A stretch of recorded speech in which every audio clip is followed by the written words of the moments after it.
Good news Bharat के YouTube channel में आप सभी दर्शकों का स्वागत है। मैं संजीव शर्मा और आइए देखते हैं गुड न्यूज़ भारत पर आजमगढ़ की कुछ खबरें फटाफट अंदाज में।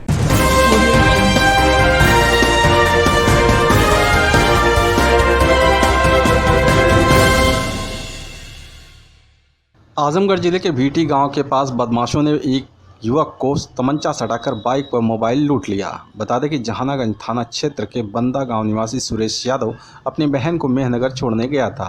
बाइक से वह वापस घर लौट रहा था कि जैसे ही वह रानीसराय थाना क्षेत्र के भीटी गांव के पास पहुंचा, पीछे से आ रहे दो बदमाशों ने उसे रोक लिया और असलाहा सटाकर उसकी बाइक और मोबाइल छीनकर फरार हो गए। बदमाशों के जाने के बाद पीड़ित ने राहगीरों की मदद से सूचना पुलिस को दी। सूचना पर पुलिस मौके पर पहुंची और जांच पड़ताल में जुट गई। पीड़ित ने थाने में अज्ञात के खिलाफ रिपोर्ट दर्ज कराई है। प्रमुख सचिव एवं आयुक्त ग्राम विकास व आजमगढ़ नोडल अधिकारी के रविंद्र नायक ने कलेक्ट्रेट सभागार में कोविड-19 एवं संचारी रोग के संबंध में समीक्षा बैठक की। बैठक में प्रमुख सचिव ने डीपीआरओ को निर्देश दिए कि 184 ग्राम पंचायतों में 217 कंटेनमेंट जोन बनाए गए हैं, जिसमें होम आइसोलेशन व्यक्तियों को मॉनिटरिंग निगरानी समिति से कराएं।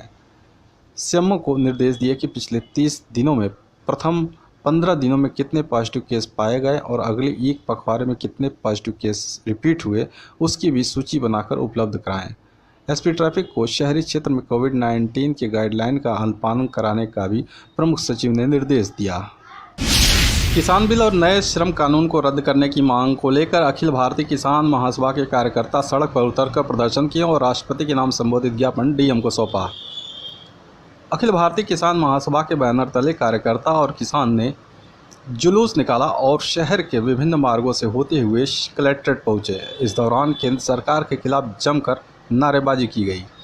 अखिल भारतीय किसान महासभा के प्रदेशीय अध्यक्ष जयप्रकाश नारायण ने बताया कि संसद में जो किसान बिल पास किया गया है वो किसानों के हित में नहीं है, बल्कि किसान बिल पूंजीपतियों को लाभ पहुंचाने वाला है।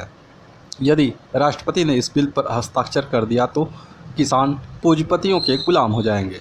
इसी के साथ ही सरकार ने जो नए श्रम कानून बनाया है वो भी मजदूरों के साथ सौतेला व्यवहार करने वाला कानून है। सरकार हर तरह से पूंजीपतियों को खुली छूट दे रही है, तो वहीं गरीब मजदूर और किसानों को परेशान कर रही है। ये ऐलान 3 किसान विरोधी जो अध्यादेश था, एक जो 1955 के इसेंशियल कमोडिटी एक्ट में जो परिवर्तन किया गया था, जिससे जमाखोरी के लिए और पूंजीपतियों को अकूत भंडारण की सुविधा होगी और संकट के समय में इस देश के गरीबों पर कहाँ गुजरेगा। हमने ये देखा है सन 1943 और 44 में अनाज गोदामों में कलकत्ता के सड़ रहे थे और सड़कों पर 40 लाख लोग भूखमरी से मर गए और मोदी सरकार इस देश को उसी भूखमरी की तरफ ले जा रही है। दूसरी चीज़, जो पहला कानून है वो इस देश में लोगों के किसानों के उत्पाद के मूल्य की गारंटी करने में बाधा पहुंचा रहा। वो कह रहे हैं हमने आज़ादी दी, जैसे लगता है आज़ादी देने वाले पैदा हो गए हैं। जब आज़ादी की लड़ाई थी तब गुलामी कर रहे थे, अंग्रेज़ों की दलाली कर रहे थे। आज कह रहे हैं कि हम लोगों को आज़ादी दे रहे हैं, यानी किसानों को पूंजीपतियों के हाथ में लूटने की आज़ादी दी जा रही है। कहा जा रहा कि मंडी से बाहर आप बेच सकेंगे। हमारे घर में 2 कुंटल गेहूँ पैदा होता है, हम केरल ले जाएंगे बेचने, हम जब बेचेंगे तो बगल में बेचेंगे। और इस पर कहा गया कि आप सिर्फ इतना कह दीजिए, इस कानून में एक क्लाज ला दीजिए। वो लाज यह हो कि अगर एमएसपी से कम कोई खरीद करता है जो सरकार की घोषित मूल्य है, तो उसे क्रिमिनल ऑफेंस माना जाए, उसे आपराधिक मुकदमा माना जाए। लेकिन यह आपराधिक इसी बात पर नहीं तैयार है, यानी आप पूंजीपतियों को इस देश के मंडियों पर कब्जा करने की छूट दे रहे हो। हम चाहते हैं कि तीनों कानून तत्काल वापस ले लिया जाए और इसे ख़त्म किया जाए। इसे संसद राष्ट्रपति इस पर दस्तखत न करे, राष्ट्रपति के पास गया हुआ है, वो इस पर दस्तखत न करे। आजमगढ़ जिले के सेवटा मोड़ पर अनियंत्रित ट्रक सड़क किनारे पलटा, बाल बाल बचे राहगीर। बता दें कि रानीसराय थाना क्षेत्र के स्थित एफसीआई गोदाम पर खाद्यान्न उतारने के बाद खाली ट्रक लेकर चालक आजमगढ़ की तरफ आ रहा था। इसी दौरान ट्रक की रफ्तार तेज होने के कारण जैसे ही वह सेवटा मोड़ पर पहुंचा, ट्रक अनियंत्रित होकर सड़क किनारे बनी छोटी पुलिया को तोड़ते हुए आधा पलट गई। संजोग अच्छा था कि उस दौरान बारिश की वजह से पुलिया पर कोई बैठा नहीं था, नहीं तो कोई बड़ी घटना घटी थी। ट्रक पलटने की सूचना पर स्थानीय लोगों की भीड़ इकट्ठा हो गई। स्थानीय लोगों ने बताया कि ट्रक की रफ्तार तेज थी, इसलिए यह घटना घटित हुई। ये रोड है, गाड़ी तेज़ी से लेके आ रहा था, कंट्रोल नहीं कर पाए। कोई खतरा हुआ, नुकसान भी हुआ, पुलिया टूट गई है और धान भी मतलब ख़राब हो रहा। 2 टाली खाद थी रखी हुई, वो भी ख़राब हो गई है। पंडित दीनदयाल उपाध्याय की जयंती के अवसर पर बीजेपी कार्यकर्ताओं ने आजमगढ़ शहर के सिविल लाइन स्थित उनकी प्रतिमा पर माल्यार्पण कर उन्हें नमन किया। बता दें कि बीजेपी के शीर्ष नेतृत्व ने पहले ही आह्वान किया था कि जिले में बूथ लेवल पर भारतीय जनता पार्टी के कार्यकर्ता पंडित दीनदयाल उपाध्याय की जयंती पर विशेष कार्यक्रम आयोजित कर उन्हें श्रद्धांजलि अर्पित करेंगे। इसी कड़ी में शहर में बूथ लेवल कार्यक्रम के तहत प्रदेश कार्यकारिणी सदस्य अखिलेश मिश्रा गुड्डू के नेतृत्व में कार्यकर्ता सिविल लाइन स्थित पंडित दीनदयाल उपाध्याय के प्रतिमा पर माल्यार्पण कर उन्हें नमन किया। साथ ही उनके व्यक्तित्व कृतित्व प्रकाश डालते हुए उनके बताए रास्ते पर चलने का संकल्प लिया। पंडित दीनदयाल उपाध्याय जी की जन्म जयंती थी। अंत्योदय के प्रणेता और जिनकी सोच ही थी समाज के अंतिम व्यक्ति तक जो भी मूलभूत सुविधाएं हैं या जो भी चीज़ें हैं या सरकार की योजनाएं हैं, इसको समाज के अंतिम व्यक्ति तक पहुंचाई जाए। वह अंतिम व्यक्ति के बारे में ही सोचते थे। उन्होंने कहा था कि जब समाज का अंतिम व्यक्ति सुखी हो तो ये समझिए कि अपना जीवन जो है वो सफल है। आज उनकी जन्म जयंती के अवसर पर भारतीय जनता पार्टी ने प्रदेश के 1,65,000 बूथों पर पुष्पांजलि का कार्यक्रम आयोजित किया था। सर्वप्रथम जो भी बूथ थे उन पे कार्यक्रम आयोजित किए गए। उसी क्रम में पंडित दीनदयाल उपाध्याय जी की मूर्ति पर पुष्पांजलि माल्यार्पण करने के लिए हम लोग उपस्थित। आजमगढ़ डीएम राजेश कुमार ने अपराधी मनोज जायसवाल को 3 माह तक प्रत्येक बुधवार को महनाजपुर में हाजिरी लगाने का आदेश दिया है। बता दें कि प्रभारी निरीक्षक थाना महनाजपुर सुनील चंद तिवारी की आख्या और पुलिस अधीक्षक सुधीर कुमार सिंह की संस्तुति के अनुसार मेहनगर थाना क्षेत्र के लालमऊ गांव निवासी मनोज जायसवाल दबंग किस्म का व्यक्ति है। आपराधिक गतिविधियों में अनवरत संलिप्त रहता है। डीएम राजेश कुमार ने बताया कि मनोज जायसवाल को 3 माह तक स्थानीय थाने में प्रत्येक बुधवार को हाजिरी दर्ज कराने के लिए आदेश जारी किया गया है। प्रभारी निरीक्षक को आदेश का 100% अनुपालन सुनिश्चित कराने का निर्देश दिया गया है। आजमगढ़ डीएम राजेश कुमार ने जिले में 7 नए कंटेनमेंट जोन बनाए जाने की घोषणा की। जिलाधिकारी ने बताया कि कंटेनमेंट जोन के निर्धारण के संबंध में दी गई व्यवस्था के अनुसार जनपद के राजस्व ग्राम महराजपुर, नंदाव तहसील मार्टिनगंज, गुप्ता बस्ती, राजस्व ग्राम डीह बवारी तहसील निजामाबाद, राजस्व ग्राम बड़ौरा बुजुर्ग तहसील सदर, मोहल्ला सरफुद्दीनपुर नगर पालिका परिषद आजमगढ़, राजस्व ग्राम बलरामपुर तहसील सदर, राजस्व ग्राम सम्मोपुर तहसील सदर, राजस्व ग्राम आदमपुर तहसील सदर का संपूर्ण क्षेत्र कंटेनमेंट जोन होगा। इन क्षेत्रों में कंटेनमेंट जोन प्रोटोकॉल का 100% अनुपालन सुनिश्चित किया जाएगा, जिसमें कॉन्टैक्ट ट्रेसिंग चिकित्सा अधिकारी द्वारा किए गए रिस्क निर्धारण के आधार पर व्यक्तियों को होम या इंस्टीट्यूशनल क्वारंटाइन किया जाना है। खबरों में हो चला है एक छोटा सा ब्रेक। आप देखते रहिए गुड न्यूज़ भारत।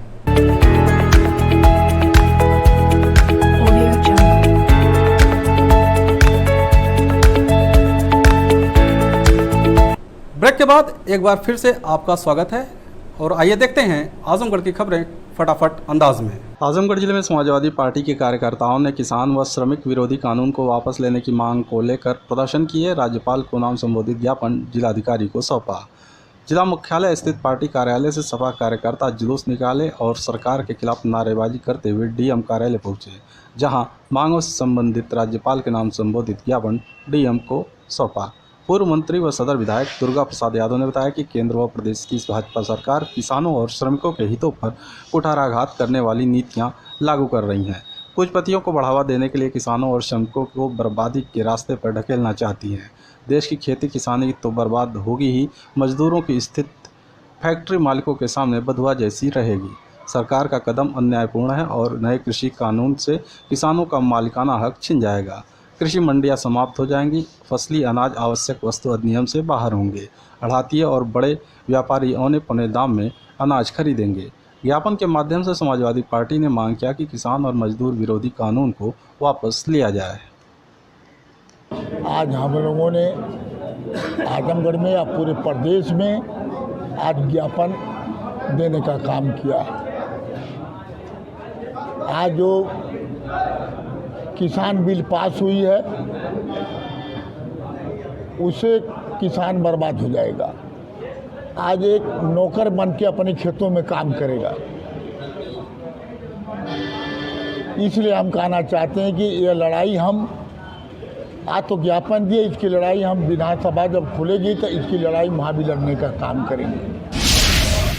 डीएम के आदेश पर पुलिस की बड़ी कार्रवाई। महनाजपुर से 30 लाख की फॉर्च्यूनर गाड़ी की गई जब्त। पुलिस के अनुसार आजमगढ़ जिले के महनाजपुर थाना क्षेत्र निवासी अरुण मादक पदार्थ तस्कर गिरोह का सदस्य है तथा उसके खिलाफ लालगंज थाने में गैंगस्टर एक्ट के तहत मुकदमा दर्ज है। पुलिस के अनुसार उसके द्वारा विभिन्न प्रक्रिया अपनाकर अवैध संपत्ति अर्जित की गई है। अन्य कोई ज्ञात व वैध आय का माध्यम नहीं है। प्रभारी निरीक्षक की रिपोर्ट पर पुलिस अधीक्षक के अनुमोदन के बाद जिलाधिकारी द्वारा जारी आदेश के तहत उपरोक्त की चल संपत्ति फॉर्च्यूनर गाड़ी को जब्त कर लिया गया, जिसकी कीमत करीब 30 लाख रुपए बताई जा रही है। सलाहरा गांव में महिला के कोविड-19 पॉजिटिव पाए जाने के बाद मुस्लिम बस्ती आंशिक रूप से कंटेनमेंट जोन घोषित की गई सील। लालगंज विकासखंड क्षेत्र के सलाहरा गांव में एक 41 वर्षीय महिला की रिपोर्ट कोरोना पॉजिटिव आने के बाद सलाहरा के मुस्लिम बस्ती के आंशिक भाग को कंटेनमेंट जोन घोषित करते हुए सील कर दिया गया। महिला की 23 सितंबर को जाँच की गई थी, जिसकी रिपोर्ट पॉजिटिव प्राप्त होने के बाद गाँव के मुस्लिम बस्ती के आंशिक भाग को लेखपाल अशोक सिंह, प्रधान मोहम्मद आरिफ आदि की निगरानी में आज सील करा दिया गया। महिला के पॉजिटिव पाए जाने के बाद क्षेत्र में पूरी तरह हड़कंप मच गया। रिपोर्ट के अनुसार जांच रिपोर्ट आने के बाद पॉजिटिव महिला बीएचयू वाराणसी में है, जबकि पॉजिटिव बाहर से नहीं आई बल्कि घर पर ही रहती है। CHC incharge doctor Manoj Kumar ने बताया कि महिला की जाँच बीएचयू वाराणसी में हुई थी तथा आज कैंप लगाकर महिला के संपर्क में रहने वालों की भी जाँच की जाएगी। श्री कृष्ण गीता राष्ट्रीय इंटर कॉलेज में राष्ट्रीय शिक्षा नीति 2020 कार्यशाला का किया गया आयोजन। राष्ट्रीय शिक्षा नीति पर कार्यशाला वेबिनार का आयोजन श्री कृष्ण गीता राष्ट्रीय इंटर कॉलेज लालगंज में किया गया। अध्यक्षता प्रधानाचार्य डॉक्टर प्रमोद कुमार सिंह ने की। कार्यशाला को संबोधित करते हुए प्रधानाचार्य ने कहा कि शिक्षा मानव क्षमता को प्राप्त करने एवं एक न्यायपूर्ण समाज के विकास तथा राष्ट्रीय विकास की मूलभूत आवश्यकता है। नई शिक्षा नीति में शिक्षक शिक्षिका के माध्यम के रूप में कक्षा 1 से 5वीं तक मातृभाषा का इस्तेमाल किया जाएगा। इसमें रचनात्मक अध्ययन पर विशेष बल दिया गया। किसी कारणवश विद्यार्थी उच्च शिक्षा के बीच में ही कोर्स को छोड़कर चले जाते हैं, ऐसा करने पर उन्हें कुछ भी प्राप्त नहीं होता। इस शिक्षा नीति में अध्ययन आदि किसी कारणवश छूट जाने पर मल्टी एंट्री एवं एग्जिट सिस्टम के द्वारा विद्यार्थी छूटे हुए कोर्स को पूर्ण कर सकता है। लक्ष्मी नारायण प्रवक्ता जीव विज्ञान ने बताया कि स्कूलों में 10+2 फॉर्मेट के स्थान पर नए फॉर्मेट को शामिल किया जाएगा। नई शिक्षा नीति के उद्देश्य स्नातक शिक्षा, अध्यापक शिक्षा, क्रियान्वयन आदि बिंदुओं पर भी प्रकाश डाला। इस अवसर पर करुण कांत पांडे, गिरीश सिंह, जामवंत निषाद, रामजन्म, मनोज कुमार एवं तहसील लालगंज के अन्य प्रधानाचार्य गण प्रमुख रूप से उपस्थित रहे। जाको राखे साइया मार सके ना कोई। अमिलिया में रात के 2 बजे निकला लघुशंका करने, गिर गई पशुशाला। 4 कुंतल गेहूं और भूसा दबकर हुआ खराब। विकास खंड लालगंज के ग्राम सभा अमिलिया में कमला पुत्र पलटू की पशुशाला रात के लगभग 2 बजे भारी बारिश के कारण भरभरा कर पूरी तरह गिर गई। संयोग अच्छा था कि इसमें कोई जन हानि तो नहीं हुई, लेकिन पीड़ित का भूसा और 4 कुंतल गेहूं मलबे के नीचे दब गया। जबकि पशुशाला में 4 भैंसें भी बांधी गई थी, जिसमें 2 पशुशाला गिरते समय खतरा भांप कर रस्सी तोड़कर भाग निकली, जबकि शेष 2 को ग्रामीणों की सहायता से बाहर किया गया। वह दोनों भैंसें भी पूरी तरह सुरक्षित बच गईं, जबकि उन्हें हल्की फुल्की चोट ही आई है। सबसे सुखद बात यह रही कि ठीक उसी समय कमला रात्रि के लगभग 2 बजे लघुशंका करने बाहर निकले थे, तब तक पशुशाला भरभरा कर भारी बारिश के कारण गिर गई। संयोग अच्छा था कि कमला बाहर थे, नहीं तो बड़ा हादसा हो सकता था। सूचना पाकर स्थानीय लेखपाल आशुतोष दुबे ने घटना स्थल का मुआयना किया। देवगांव सिधौना मंडल के भाजपा कार्यकर्ताओं ने बूथ स्तर पर मनाई दीनदयाल जयंती। भाजपा मंडल देवगांव सिधौना के कार्यकर्ताओं ने पंडित दीनदयाल जयंती बूथ स्तर पर मनाई। चेवार पूरब में रणधीर सिंह के नेतृत्व में दीनदयाल जयंती मनाई गई। कार्यक्रम की अध्यक्षता मंडल अध्यक्ष अवधराज यादव ने तथा संचालन महामंत्री आशीष कुमार सिंह ने किया। शाहपुर में महामंत्री राजेश सिंह के नेतृत्व में दीनदयाल जयंती मनाई गई। अध्यक्षता शिवपूजन सिंह ने की। मुख्य वक्ता जिला संयोजक अशोक कुमार सिंह, कमलेश सिंह और सतीश सिंह रहे। संचालन मंडल मंत्री फिरतू यादव ने किया। देवगांव में अजय जायसवाल के आवास पर मंडल महामंत्री आशीष कुमार सिंह के नेतृत्व में तथा मंडल अध्यक्ष अवधराज यादव के नेतृत्व में, जबकि परसौरा में राजेश सिंह तथा शिवशंकर चौहान के नेतृत्व में दीनदयाल जयंती मनाई गई। प्रत्येक प्रमुख कार्यकर्ता को कम से कम 3 कार्यक्रम में सम्मिलित होना था। इस अवसर पर क्षेत्रीय संयोजक ओम प्रकाश सिंह, मंडल अध्यक्ष अवधराज यादव, महामंत्री आशीष कुमार सिंह, अशोक कुमार सिंह, कमलेश सिंह, राजेश सिंह, जेपी सिंह कंजहित, मिथिलेश सिंह, रणधीर सिंह, विजय यादव, जितेंद्र सिंह, सतीश सिंह, घनश्याम श्रीवास्तव, रत्नेश मोदनवाल, संतोष राजभर आदि विशेष रूप से उपस्थित रहे। जयंती के अवसर पर उपस्थित सभी सम्मानित नागरिकों, आप सभी लोग पंडित दीनदयाल उपाध्याय जी के सपनों का भारत बनाने के लिए सतत प्रयत्नशील रहें और उनके जन्म दिवस को इसी विकास दिवस और अंत्योदय उत्थान पर मनाएं। आज देवगांव सिधौना मंडल में पंडित दीनदयाल जी की जयंती मनाई गई। भारतीय महान चिंतक, भारतीय राजनीति को एक नई दिशा देने वाले युग दृष्टा दीनदयाल जी के विचारों पर हमारे नेताओं ने प्रकाश डाला है।